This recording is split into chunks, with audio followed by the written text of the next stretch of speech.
So after James Jones managed to survive about a week and a half, I think, at this stage of my bragging and showing off about me having made the trip out to Spain last week. What a trip it was. Phenomenal. I'm sure any of you follow the We Are West Ham podcast social media accounts or my own personal stuff.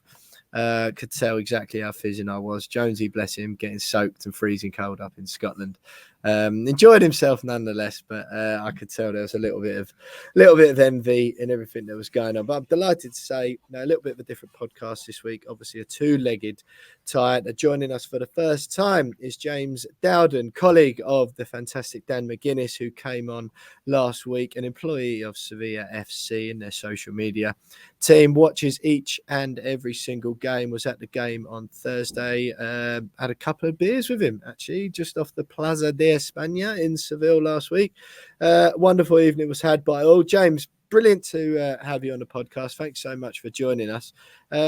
First of all, before we get into the nitty gritty of the football, can you tell James Jones, my partner here, that how good I told him last week was exactly true? Oh, yeah. I think Will had probably one of the times of his lives. Yeah, all the West Ham fans. There was a huge away traveling, fantastic support from the West Ham fans. Yeah, kind of like a mini invasion in Seville of West Ham flags, good-natured chanting, and a good consumption of beer. I'd imagine. I think a lot of the bars did some very good trade, and yeah, just a fantastic week in the sun for many West Ham fans, I think, last week. Yeah, exactly, mate. What was the? I mean, it seemed obviously you had that trouble on the Wednesday night after Real Betis played Frankfurt, when the general consensus and the widely accepted story now is that the Eintracht Frankfurt's fans sort of just attacked West Ham fans unprovoked, and that was the only tiny pocket of trouble, really, as far as most of the reports that I've seen. What's the feeling in Seville afterwards towards the West Ham fans and how the game and the whole event went off generally? Yeah, absolutely. I think the view here from Seville is one that'd be very positive. I think if West Ham were to ever come back again, they'd be very much welcome. From a personal standpoint, I was in one of the main squares on the Thursday, just the evening after the trouble, but prior to the match, as it were. And yeah, it was absolutely no problems at all. West Ham fans seems to be enjoying themselves, and yeah, from the press I've been reading here, absolutely no complaints really. Just a very good, strong, passionate away support, and then in the stadium as well, they made their voices heard. I heard at the start the Bubbles chant, of course, and then yeah, support their team to the end, and yeah, a good away traveling, I'd say, in Europe. Something perhaps in Seville we're not used to in recent years, perhaps. Right. Okay. Yeah. I mean, it's brilliant stuff. I think certainly the vibe of the people I was coming across was just everyone was just happy to be there, wanted to have a good time, which hasn't always been true. I've been to lots of West Ham games, away games, in my life. And that's not always the case, depending on location and depending on the form of the team and all that. But it was the most feel-good atmosphere I've ever been involved in, really, with West Ham, or certainly up there, with other huge days we've had. And yeah, brilliant to see everyone having a good time, mingling with the locals. Yeah, lots of nice respect, mutual respect on Twitter and all that afterwards. James, the game, though, we'll look back before we look forward, I think. Ultimately, it was a bit of a strange one after the game, because whilst everyone had enjoyed the occasion, from West Ham perspective, everyone had enjoyed the occasion, of course, but although we lost the game, there wasn't really much negativity at all. Everyone would have loved the goal, I think, just to celebrate away from home. A goal that meant something would have been superb. I'm included in that. I include myself in that group of people who have that thought as well. Unfortunate not to. I think Vlasic should score. Good tackle from Jesus Navas, blocks Lanzini, which could have gone in. Couple of other half chances, Antonio's air kick and all that sort of stuff. And Seville's goal, a pretty well worked goal, but not too much disappointment after the game. What was the view among the home fans and those within the club about that 1-0 result? Because it's far from over. Yeah, definitely. I think the view here from Seville was that it was, I think, probably exactly what we were expecting kind of going into the game. I think our sporting director Monchi said before the game that the West Ham was probably the strongest team in England outside of kind of that established kind of big six. And yeah, I think he gave us a really tough game, as you said. I think mentioned that Vlasic chance. I was sitting up in the press box and my heart was in my mouth for a minute there. I think either side of Bono is as a fantastic keeper as he is, that probably goes in on another day. And I think from a Sevilla perspective, a good performance, competitive. I think we had something like 22 shots at goal. So for Sevilla, that would be quite a high number. And perhaps I think Sevilla as well had another few half chances. I think it was Munir from inside the box curled one just wide. So on another day, it could have been a different result. But I think the view from Seville is that it's very much, we're only at half time this time. There's still very much 90 minutes to play, potentially even longer. Who knows what happens on Thursday night? But certainly both teams still in it. James, one thing I noticed with the Sevilla's performance and their approach to the game come up against West Ham was that they seemed to put a lot of balls in the box, and they were targeting El Naziri in between our two centre backs, and he got a good 3 or 4 headers away. Is that Sevilla's usual thing? They just get the balls in the box for El Naziri, or is it kind of like, well, no, there's a weakness there that we think West Ham might have that they could exploit? Because I found it like the first one, it was like, okay, well, we need to stop that, and then the second, third, and fourth time, I was like, this clearly, it must be a plan of attack to exploit one of our weaknesses. Yeah, no, I definitely, I think that is very much the Sevilla game plan is to kind of hold possession, be patient, wait for the chance, and then kind of either feed it in through your fullbacks, or then through your wingers. I think perhaps just because of En-Nesyri's height, that's something that I think perhaps Lopetegui and his coaching staff look to attack. I think perhaps we haven't seen it as much this season because En-Nesyri was injured earlier this season and then was at the African Cup of Nations in January, so he hasn't had quite that kind of effect on the team this year. Perhaps compared to, I believe West Ham were rumoured to be in the market for him. Perhaps I think it was maybe the season before last, and that's when that was kind of really the kind of the forefront, scoring headers. There's kind of inside the box, scrappy finishes that kind of you'd expect from your strikers. So I think perhaps maybe on Thursday night that could be the game plan once more, depending on lineups and injury news as Lopetegui sees fit. Do you think that? I mean, from my point of view, I was a little bit.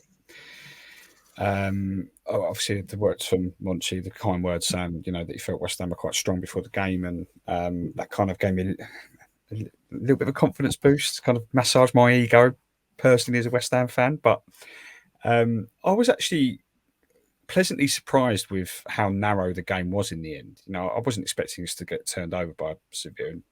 I was quietly confident, but was there an element of surprise from Sevilla's from Sevilla fans? Obviously, I know there was the words from Monchi, but I mean, given Sevilla's pedigree in the competition and in La Liga this season as well, they're absolutely flying. Do you think that there's not so much surprise but disappointment given the number of chances that particularly on Naziri had? Potentially, but I think Sevilla fans, especially at the Sanchez Pizjuan this year, would perhaps be used to maybe not that kind of performance, but that result perhaps. Mm-hmm. So Sevilla very kind of like we win a lot of our matches kind of 1-0, keep the clean sheet. Dan guessed it Dan guessed it last week when we did the opposition view. And he said that rarely do our predictions or those of the opposition come right on this podcast, but he nailed it. He said, "Yeah, it'll be 1-0 because that's our scoreline." Yeah. I think I echoed his words actually at the same point. I think it was 1-0. Yeah, it's just a very typical. We'll score one goal and then kind of see out the game, kind of in a professional sense, and the clean sheet. I think our clean sheet record is one of the best in the top 5 leagues in Europe this year. I think so. I think that's very much, as Dan was echoing last week, kind of the strength of this side. So, yeah, it was. I mean, in the second half, I think West Ham sort of retreated somewhat. It was. Everyone was quite buoyed by the first half performance, and I think it was strange after. So I saw you after the game, James, albeit a little deeper into the night. So the level of sense that was being spoken at that stage might have dropped off somewhat. But I think in amongst all the ribbing and all that sort of stuff, there seemed to genuinely be two differing opinions. I think because I was focused on the chances West Ham missed, and if it wasn't for the Navas tackle, and Vlasic could easily have scored twice, and I wouldn't have felt that, we were lucky to get those. I felt we were good for them. And it seemed like there was a sense among Sevilla fans as well that it was almost like, we had, like you just said, 22 shots on goal. That was news to me. It didn't feel like, either team really was peppering the other team. But I just found it a really, really entertaining, even game of football. And because I was swept up in the occasion as well, and just so delighted to be watching my team play away in Europe in a knockout stage tie, it was almost like the fact the game was good and we didn't win. I was like, it's okay, but it was what an evening. The atmosphere was superb as well. That's one thing I noticed, that I went to that Betis game like I've mentioned, and the Betis fans were dead, really. The Eintracht fans were good, singing all the game, but the Seville fans, to a man in that stadium. And I've been to a few Spanish games, I've seen nothing like it. Could hear it through the TV as well. Yeah, absolutely. I think like listening into David Moyes' press conference at the end, I think that like he echoed your words just there exactly. He said I think the words he used was kind of the Sevilla fans drove on Sevilla in that second half to kind of push further up the pitch as the West Ham retreated to a kind of more defensive game plan. And yeah, having been to virtually every home game this season at Sevilla since I joined the club, I think it ranks really quite highly up there in terms of home atmospheres. Like on a Thursday early evening kickoff as well, I think. Like completely incredible atmosphere, I think, and something that a lot of West Ham fans as well, I think, noted as well from the ones I spoke to and seeing the reaction on social media as well.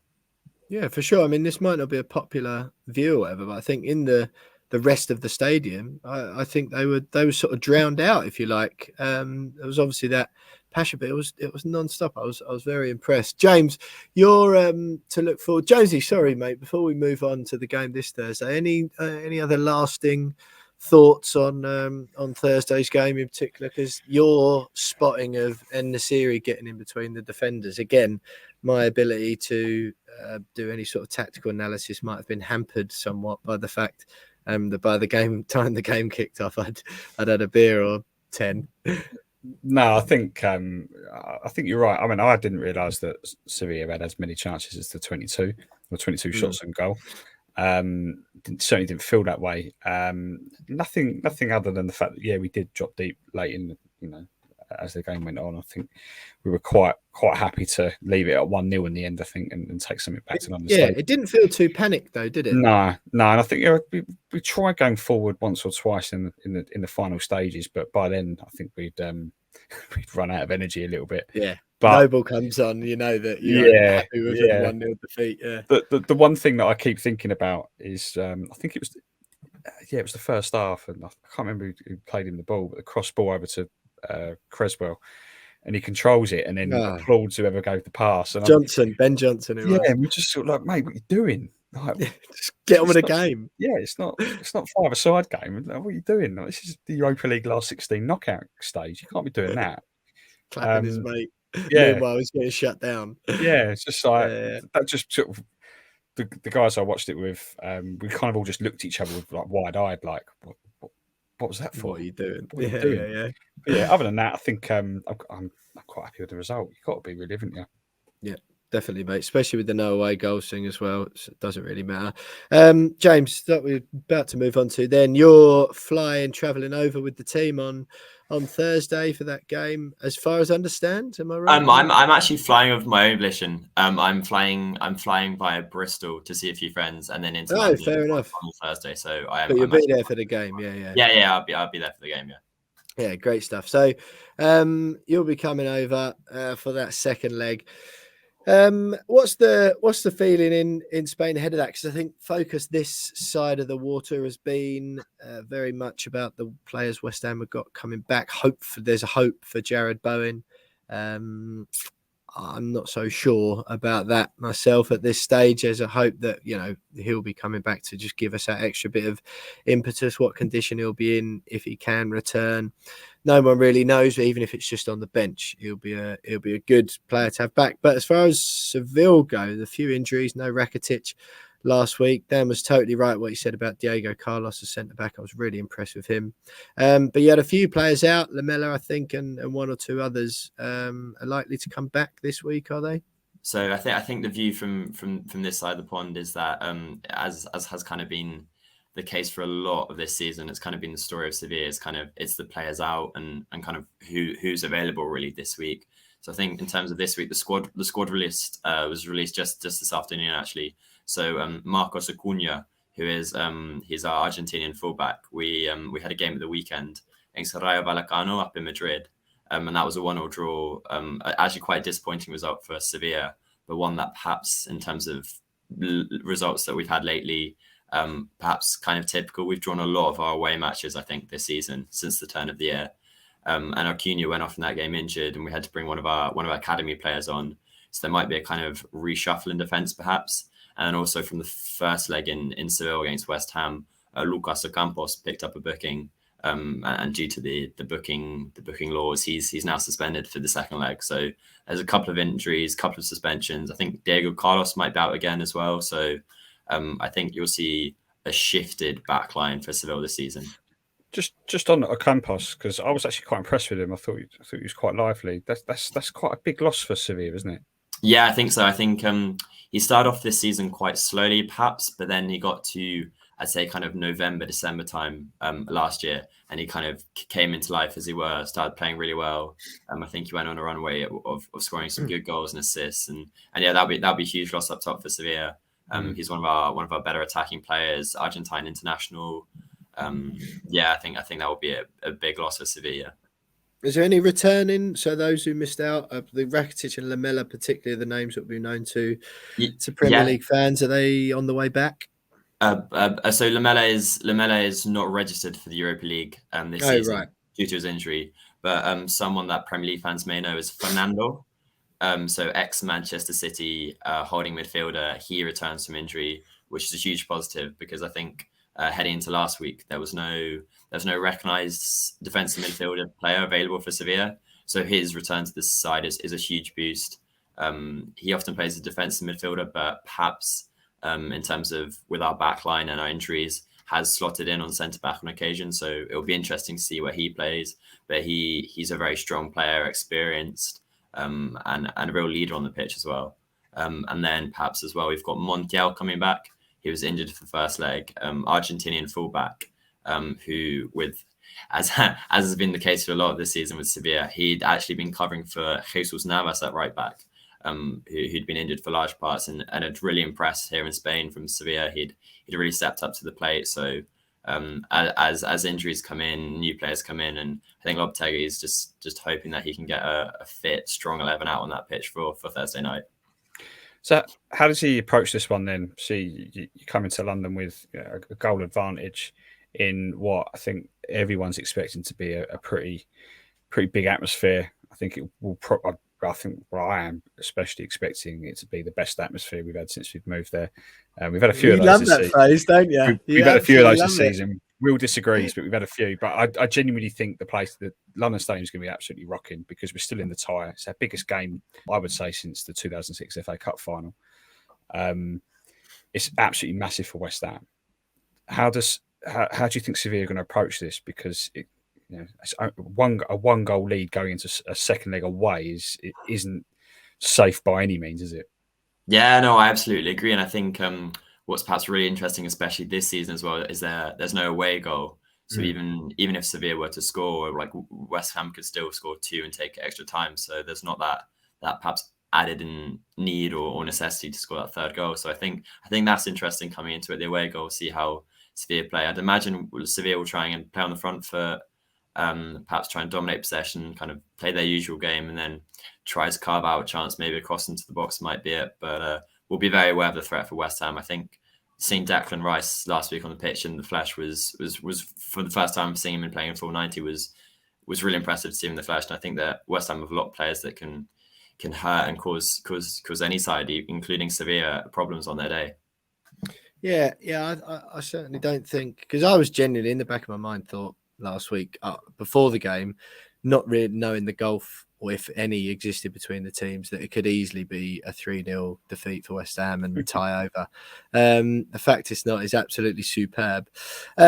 James, brilliant having you on with us on the show. So looking ahead to this game, then you mentioned it there. I'm semi-surprised here because I don't know, Jonesy, how are you expecting West Ham to approach it? Because it's one of those, isn't it, where I'm a bit concerned we might see 90 minutes of what happened in the second half, at which stage, Seville had control of the game, really, didn't they? West Ham didn't really have too much of a sniff. And it was almost like I'm sort of hoping that was just because we were away and they didn't really mind that.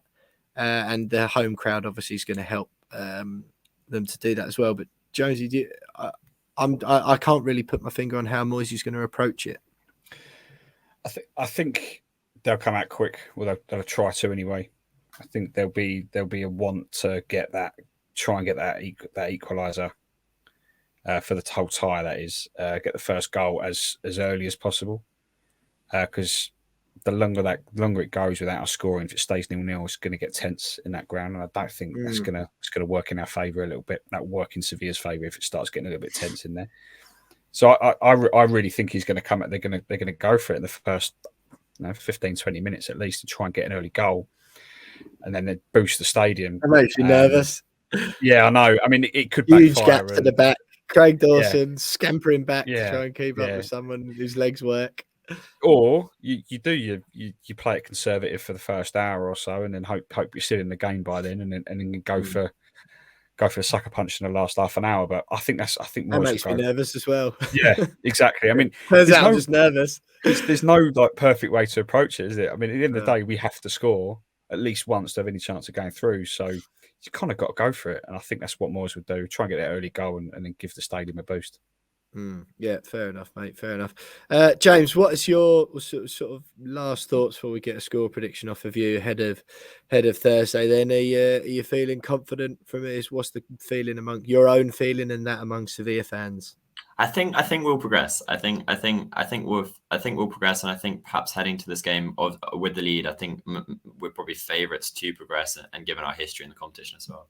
I think perhaps when we're looking to West Ham on your viewers, perhaps I think one thing that might give you hope is that Sevilla's record this season away from home has actually been quite poor. I think in our 3 group stage games in the Champions League, we didn't win at all away from home, and I was actually in Zagreb for the last 32 match, and that was actually a 1-0 defeat away from home as well. So Sevilla haven't actually been playing that well away from home in Europe this season. So and this has been mirrored in the league as well. So that could perhaps make this game interesting. We've kind of tended to struggle just kind of breaking through the lines away from home. We've had a lot of draws, a lot of 0-0 draws or 1-0 draws. So that might be something to bear in mind heading to this game for the London Stadium and the challenge of playing West Ham.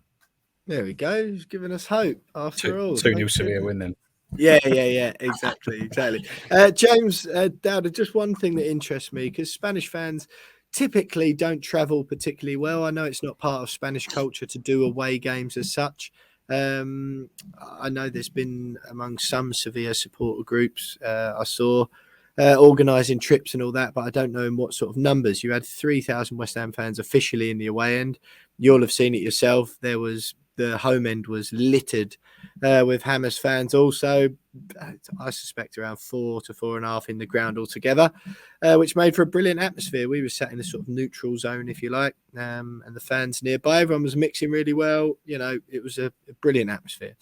What can West Ham fans expect as far as travelling fans go? Do you know how many tickets have been sold or how many? Yeah. So I think it's in the region of 2,300. I think have been sold.